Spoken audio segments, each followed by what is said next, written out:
여러분 안녕하세요. 예담교회 청소년부를 담당하고 있는 지성현 전도사님이에요. 성경 골든벨 지금 한창 준비하고 있는 친구들을 위해서 전도사님이 좀 간단하게 골든벨 문제를 좀 해설을 해주려고 하는데 신약 성경 한정이긴 하지만 공부하는데 좀 도움이 되었으면 좋겠습니다. 바로 진행하도록 할게요.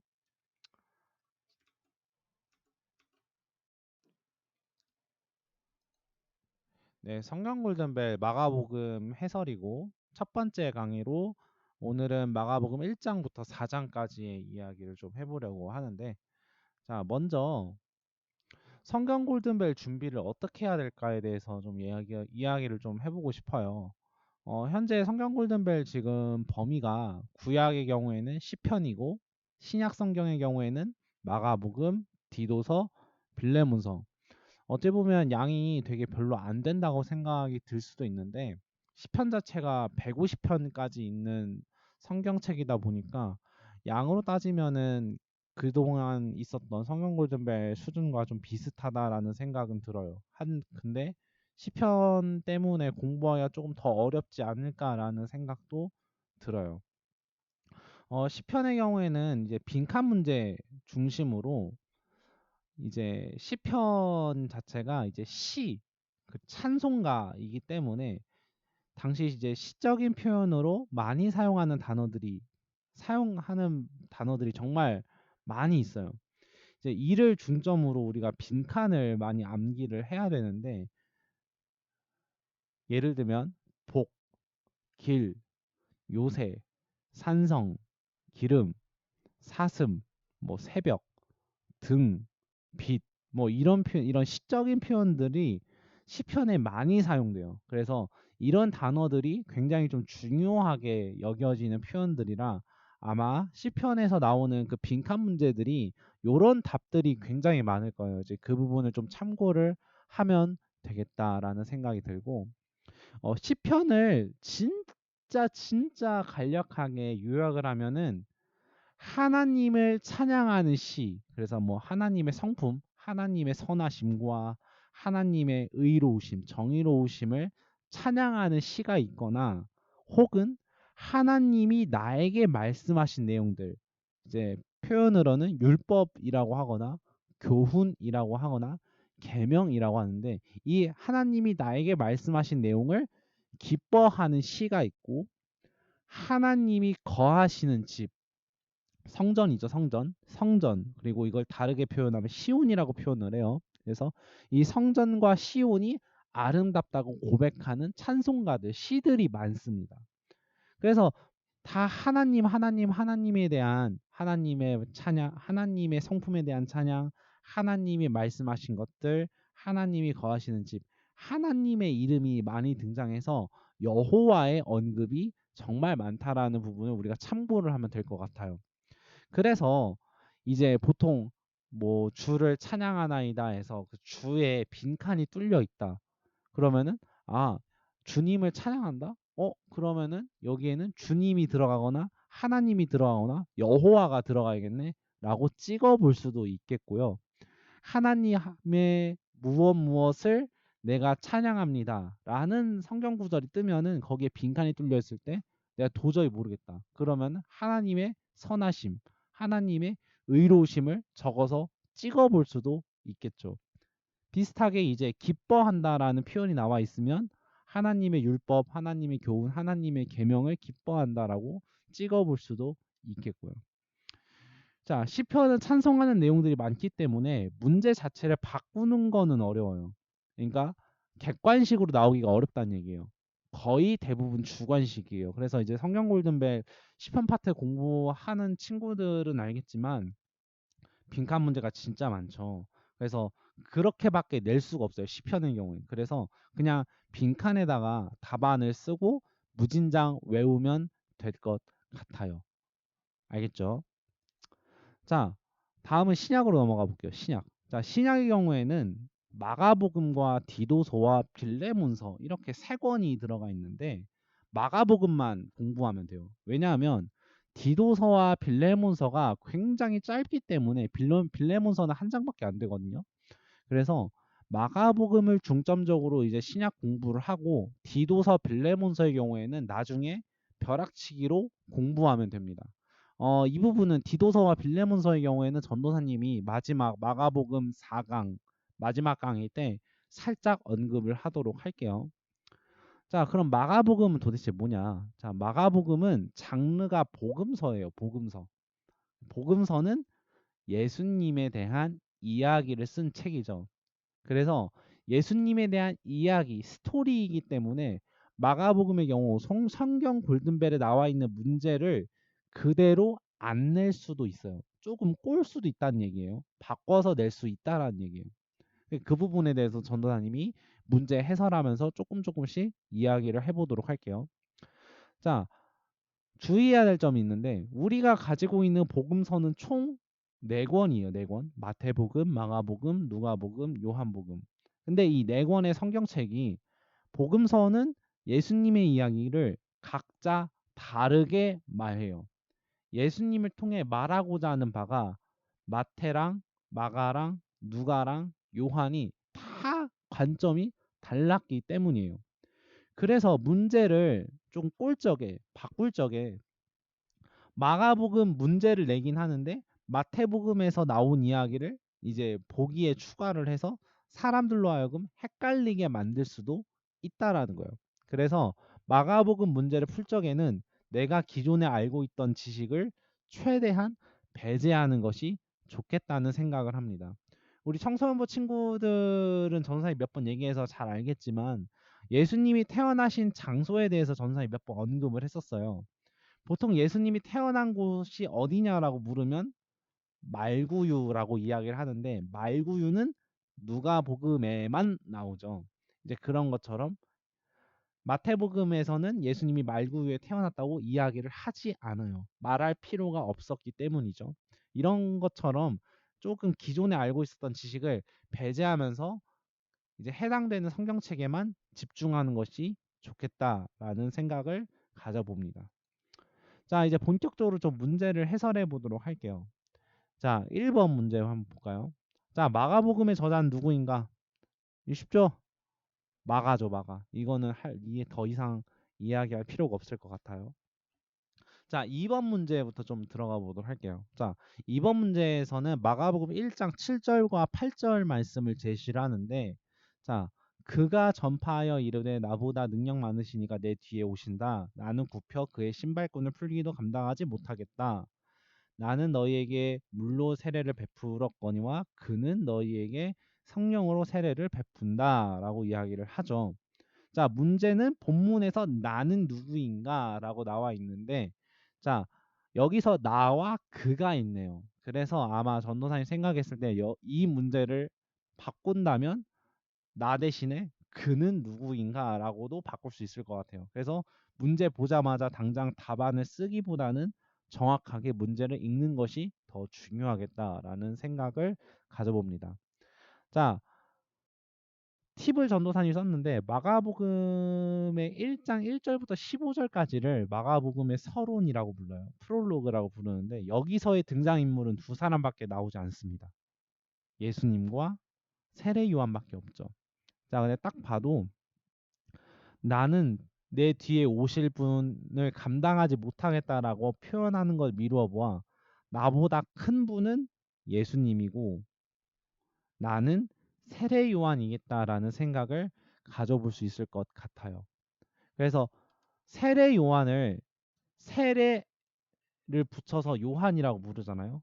세례 요한은 요한이라는 사람이 사람들에게 세례를 붙였기 때문에 세례를 베풀었기 때문에 붙여진 별명이에요. 그래서 세례는 물로 베풀죠. 그래서 물로 세례를 베푼 사람은 요한이다라는 점을 기억을 해야 되겠고 조금 이따 문제 나오긴 하겠지만 예수님은 성령으로 세례를 베푼다고 하는데 마가복음을 보면 예수님은 세례를 베푼 적이 없어요. 성령으로 세례를 베푼다. 그럼 왜 이렇게 얘기를 했을까? 아마도 예수님이 하신 모든 활동들이 성령님과 함께 하셔서 예수님이 활동하시는 모든 뭐 치유하시고 기적을 일으키시고 막 배고픈 사람들을 먹이시고 하는 모든 행동들이 성령으로 세례를 베푸는 것과 똑같다라는 말을 하고 싶은 게 아니었나라는 생각을 가져요. 이건 조금 이따 문제 한 번 더 등장하는데 그때 한 번 더 설명을 하도록 할게요. 자, 다음 문제 한번 볼까요? 자, 이번에 OX 문제네요. 3번 문제. 자, 요단강에서 예수님이 요한에게 세례를 주시고 그때 하늘이 갈라지고 성령이 비둘기같이 내려오심을 보았다. 자, 여기서 정답은 X죠, X. 왜냐하면 자, 예수님이 요한에게 세례를 주셨대요. 자, 아까 전에 얘기했지만 전도사님이 예수님은 세례를 베푼 적이 없습니다. 다시 예수님은 요한에게 세례를 베풀지 않았고 다른 사람들에게도 제자들에게까지도 세례를 베푸신 적이 없어요. 요한이 예수님에게 세례를 베풀었죠. 자, 근데 이 문제를 좀 더 응용해서 볼 수가 있다면 이런 부분으로 응용해 볼 수 있을 것 같아요. 자, 예수님의 세례 장면에 대한 복음서의 보도들을 전도사님이 좀 가져와 봤는데요. 세례 요한이 예수님에게 세례를 줄 적에 하늘로부터 소리가 납니다. 하늘로부터 소리가 나는데 그 소리를 듣는 사람이 공관복음과 요한복음이 달라요. 마가복음, 마태복음, 누가복음을 공관복음이라고 부르는데 이 공관복음에 등장하는 하늘로부터 소리가 나서 그 소리를 듣는 사람은 예수님밖에 없어요. 하지만 요한복음은 세례 요한이 그 음성을 듣게 됩니다. 그런 차이가 있어요. 그래서 이런 차이를 가지고 문제를 응용해서 낼 수도 있겠다라는 생각을 가져볼 수 있을 것 같아요. 자, 4번 문제 볼까요? 예수께서 성령에 이끌리셔서 얼마 동안 광야에 계시면서 사탄으로부터 시험을 받으셨나요? 이거는 아마 잘 아는 친구들도 있겠지만 40일을 있었어요. 예수님 40일. 40이라는 숫자가 굉장히 중요한 숫자인데 40이라는 숫자 우리 그냥 쉽게 생각하면 사순절이라는 우리 예배 절기 기억나죠? 그냥 사순절 그 사순절과 40은 관계없긴 하지만 교회에서 사순절을 지키네. 40일이 중요하네. 예수님이 광야에서 40일 동안 금식하셨구나, 시험하셨구나라고 이어서 연결지어서 생각해봐도 좋을 것 같아요. 자, 다음 문제 보도록 할게요. 자, 5번 문제, OX 문제네요. 자, 예수께서 갈릴리 해변에서 고기 잡던 어부 시몬과 그 형제 안드레를 사람을 낚는 어부가 되리라 하시며 부르셨고 그 세베대의 아들 야고보와 그 형제 요한을 부르셨는데 그 아버지 세베대를 배에 버려두고 예수를 따랐다. 자, O인가요? X인가요? 답은 O죠. O. 자, 예수님이 제자를 부르셨을 때 제자로서 제일 중요한 부분은 내가 세상에서 쥐고 있던 것들, 나와 함께하고 있던 모든 것들을 포기하고 예수님을 따르는 거였어요. 그 모습을 예수님의 첫 제자인 시몬 베드로와 안드레 그리고 세베대 아들 야고보, 요한 이 네 사람은 어부거든요. 이 어부들이 예수님을 따랐다. 이 어부들이 참된 제자로서의 모습을 보여주었다라고 마가가 말하고 싶었던 것 같아요. 자, 다음 6번 문제 볼까요? 한 나병 환자가 예수님께 와서 간구를 해요. 저를 깨끗하게 해주세요. 예수님이 불쌍하게 여겨서 손을 내밀어서 깨끗함을 받아라 라고 얘기를 하세요. 그래서 치유를 받죠. 그때 예수님이 중요해요. 이 부분. 예수님이 그를 보내시며 엄히 말씀하시기를 삼가 아무에게 아무 말도 하지 말고 가서 내 몸을 제사장에게 보이고 내가 깨끗하게 되었으니 모세가 명한 것을 들여 그들에게 입증하라 하셨다. 그가 그대로 행했다. OX 이 문제예요. 정답은 X입니다. X. 깨끗함을 받긴 했어요. 근데 여기서 중요한 건 이거예요. 예수님이 삼가 아무에게 말하지 마. 아무에게도 말하지 말라라고 예수님 명령을 했는데 이 깨끗함을 받은 나병 환자는 사람들에게 소문을 내기 시작합니다. 예수님 하지 말라고 했는데. 그래서 X예요. 자, 팁을 주면 자, 마가복음에만 나오는 특징인데 자, 마가복음에서 예수님이 병자를 치유하시거나 귀신을 쫓아내실 때 아무에게 말하지 말아라라고 이야기를 하세요. 근데 사람들은 예수님의 말을 듣지 않아요. 오히려 예수님이 나를 치유해 주셨다, 나를 도와주셨다라고 소문을 내죠. 그래서 많은 사람들이 예수님께 몰려들게 됩니다. 이 부분을 기억해야 돼요. 만약에 아무 말도 안 하고 이제 입증을 했다면은 이 문제 오가 맞는데 그러지 않았다라는 거 기억을 해야 되겠다. 문제를 만약에 이 문제 6번 문제를 바꾸게 되면 행하지 않았다라는 표현을 쓰겠죠. 근데 이런 사실을 우리가 모르고 문제를 봤을 때 뉘앙스가 굉장히 부정적으로 되어 있으니까 이거 왠지 X인 것 같아라고 X를 쓰면은 안 되겠죠. 정답은 그렇게 되면 정답은 O이니까요. 자, 다음 7번 문제 한번 보도록 할게요. 자, 7번 문제. 아, 이건 좀 골치가 아파요. 자, 예수님이 7번 문제 바닷가에서 큰 무리들을 가르치시고 지나가시다가 알페오의 아들 땡땡이 세관에 앉아 있는 것을 보시고 그에게 나를 따르라 하시니 일어나 따랐다. 그의 집에서 많은 죄인들과 세리와 함께 먹는 것을 보고 바리새인의 서기관들이 어찌하여 세리 및 죄인들과 함께 밥을 먹습니까 하니까 예수님께서 이르시되 건강한 자에게는 의사가 쓸데없고 병든 자에게라 쓸데가 있느니라. 나는 의인을 부르러 온 것이 아니요 죄인을 부르러 왔다라고 하셨어요. 여기서 빈칸에 들어갈 사람 이름이 누구냐는 거죠. 아마도 많은 친구들이 이 알페오의 아들이 누구다라는 부분을 안다면은 이제 여기서 야고보를 쓰거나 다데오를 쓸 텐데 절대 아닙니다. 이 알페오가 그 알페오인지 아무도 몰라요. 전도사님이 그 마가복음의 저자 마가에 대해서 설교했을 적에 기억나는지 모르겠는데 당시 흔한 이름들이 몇 개가 있습니다. 여호수아라든가 마가라든가 이런 사람들 이름이 흔했어요. 지성현이라는 이름도 전사님 대학교 시절 다닐 적에 네 사람이나 있었던 거잖아요. 있었는데 그런 사건 사고들이 막 여러 개 있었다고 이야기를 했었잖아요. 이 알페오의 아들도 그 알페오가 그 알페오인지 몰라요. 알 수가 없어요. 근데 힌트는 세관에 앉았다. 세리 일을 했다라는 게 단서예요. 어? 예수님의 제자 중에 세리가 있네? 그러면 세리 마태인가? 라고도 생각할 수 있을 것 같아요. 그런데 마태복음에서는 이 세리 출신의 예수님의 제자를 세리 마태라고 직접 이야기를 합니다. 근데 마가복음과 누가복음은 세리 출신의 예수님의 제자가 레위라고 얘기를 해요. 이 부분이 좀 다르죠. 이거는 꼭 기억해야 돼요. 세리 출신의 예수님의 제자는 마가복음에서는 레위입니다. 그래서 레위가 정답이에요. 이 부분 꼭 기억하길 바라고요. 8번 문제로 넘어가 볼까요? 자, OX 문제예요.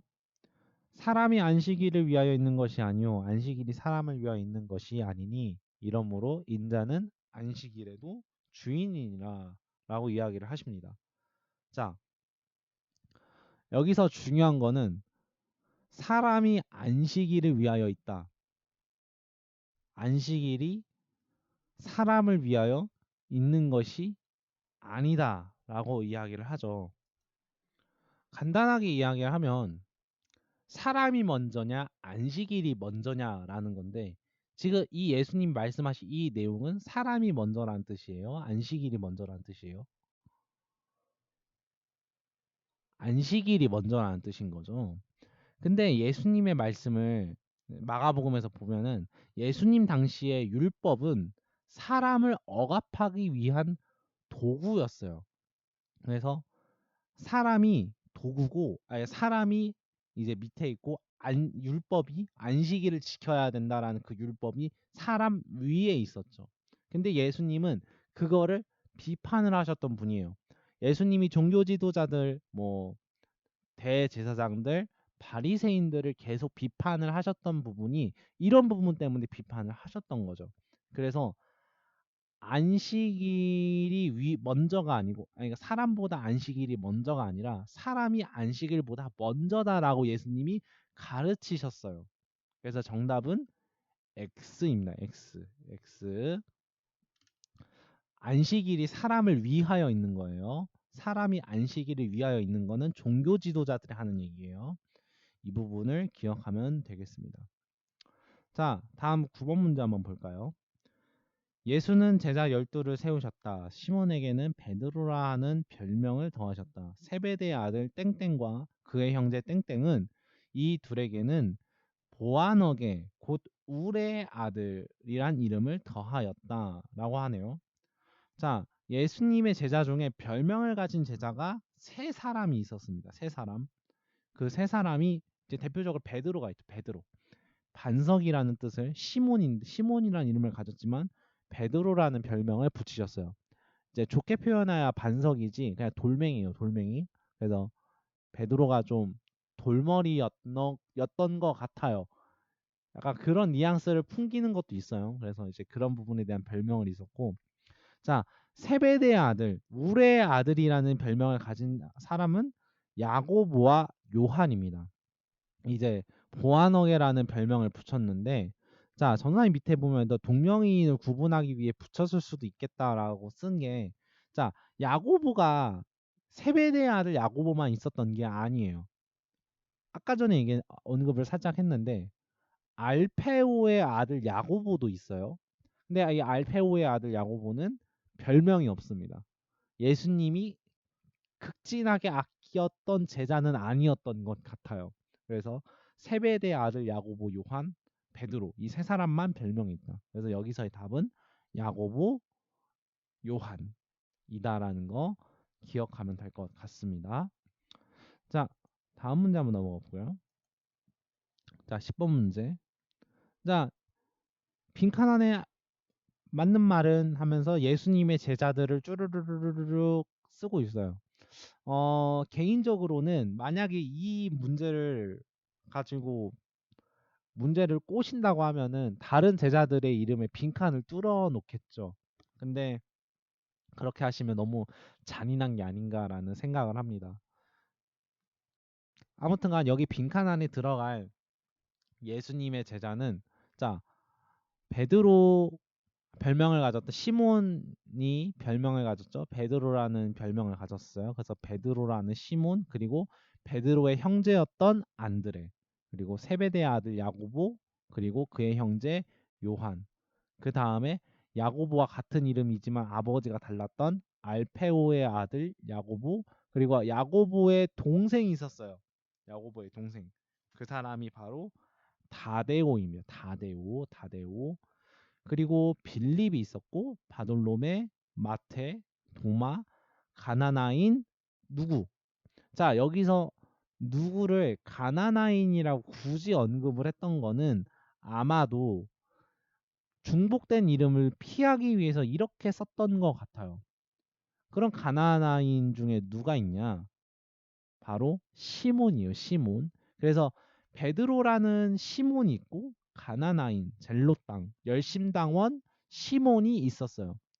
시몬이라는 이름도 굉장히 흔했던 이름인 거죠. 그래서 시몬이라는 이름 대신에 베드로를 많이 쓰고 가나나인 시몬이라는 인물을 언급할 적에는 이 가나나인 시몬이라고 언급을 했었다. 그 다음에 예수님을 팔았던 가룟 유다, 이렇게 해서 12제자에 대한 명단이 나와 있는데, 어 그냥 쓰잘데기 없는 팁이에요. 마태복음만 이 마태 대신 마태에게 세리 마태라고 이야기를 합니다. 마태복음만 나와요. 세리 마태라고. 마가복음에서 그냥 마태라고만 나오죠. 그리고 이제 알페오의 아들들이 예수님의 12제자 명단의 앞부분에 차지하고 있는데 마태복음에서는 뒷전에 있어요. 뒷전에. 한참 뒷전에. 그래서 이 부분은 좀 차이가 있다라고만 쓰잘데기 없는 이야기를 해봅니다. 자, 다음 11번 문제 한번 넘어가도록 할게요. 자, 예수님의 말씀인데 빈칸 안에 맞는 말이 뭐냐? 내가 진실로 너희에게 이르노니 사람의 모든 죄와 모든 모독하는 일은 사하심을 얻되 누구든지 빈칸을 모독하는 자는 영원히 사하심을 얻지 못하고 영원한 죄가 되느니라. 그래서 이것을 모독하는 자는 절대로 회개해도 하나님이 안 받아주신다라는 무시무시한 이야기를 하십니다. 이 3장 단락에서 이 이야기가 나온 배경 자체는요. 예수님의 활동을 모욕하는 종교 지도자들, 바리새인들이 등장해서 예수님이 이런 기적들을 여러 기적들을 베푸시는 것이 사탄의 이끌림을 받아서 바알의 힘을 얻어서 이렇게 행동하는 것이다라고 욕을 해요. 예수님의 활동을 이제 욕해요. 근데 중요한 건 마가복음에서는 예수님의 활동은 항상 성령님과 함께한다라고 설명을 하거든요. 아까 전에 마가복음 1장에서 세례 요한이 이 예수님은 나는 물로 세례를 베풀지만 예수님은 성령으로 세례를 베풀 것이다라고 이야기를 하잖아요. 항상 예수님의 활동하시는 모든 것들은 성령님과 함께한다라는 의미였던 거예요. 근데 지금 예수님의 활동을 모욕하는 종교 지도자들은 그런 거 생각 안 하고 성령님과 함께하는 예수님이 너네 예수는 귀신과 함께하는 자들이다라고 욕을 한 거예요. 그래서 예수님의 활동은 곧 성령님의 활동인데 그 성령님의 활동을 욕하는 종교 지도자들 향해 예수님이 비판을 하시는 거죠. 종교 지도자들 너희는 절대 회개해도 하나님이 받아주시지 않을 거야 라고 이야기를 하는 맥락이에요. 그래서 여기서의 빈칸은 성령이 들어가야 합니다. 성령이 들어가야 돼요. 자, 다음 문제 한번 넘어가도록 할게요. 네, 거의 다 왔네요. 자, 마가복음 4장은 마가복음에서 너무 중요한 핵심 장 중에 하나예요. 마가복음 4장은. 자, 마가복음 4장은 씨 뿌리는 자의 비유로 시작을 하는데 마가복음 4장 전체가 예수님의 비유로 진행이 돼요. 예수님의 비유를 보도하고 있는데 근데 그냥 예수님의 비유가 아니고 하나님 나라 선포가 이런 것이다. 하나님 나라를 선포하는 것은 이런 의미를 가진다라고 보여주고 있어요. 그게 마가복음 4장에서 등장하는 예수님의 비유의 메시지입니다. 그러면 그 내용이 뭐냐? 자, 먼저 씨 뿌리는 자의 비유에 대해서 한번 살펴보도록 할게요. 자, 이거는 그냥 외워야 돼요, 여러분. 그냥 외워야 돼요. 이 부분. 뿌리는 씨는 말씀이에요. 그리고 이 씨를 뿌리는 사람은 예수님이에요. 왜냐하면 마가복음 4장 자체가 마가복음 1장부터 3장까지 예수님이 말씀을 선포하시고 기적을 행하시는 모든 일들을 정리하는 비유이기 때문이에요. 그래서 씨 뿌리는 자, 이 말씀을 뿌리는 자는 예수님이에요. 예수님. 그럼 길가는 뭐냐? 자, 이 길가에 씨를 뿌렸는데 참새가 먹었대요. 참새가 먹어서 이제 씨가 열매를 맺지를 못하죠. 이 길가는 사탄이 말씀을 빼앗은 케이스를 말해요. 예수님이 말씀을 선포했는데 하나님 나라 가까이 왔어라고 사람들에게 선포를 했는데 어떤 사람은 사탄이 그 말씀을 빼앗아서 말씀이 열매 맺지 못하는 결실하지 못하는 케이스가 있었다라는 거예요. 자, 두 번째 케이스 돌밭. 이 돌밭에는 이 씨가 돌밭에 뿌려졌는데 뿌리가 조금 나다가 이제 태양빛에 뜨거워서 뿌리가 타버려요. 뿌리가 없어져서 말라버려요. 죽어버려요. 그래서 이것을 예수님은 환난과 박해, 이제 뜨거운 태양볕에 이제 씨가 이제 비춰져서 뿌리가 말라가지고 죽어버린 거를 환난과 박해로 넘어지는 케이스.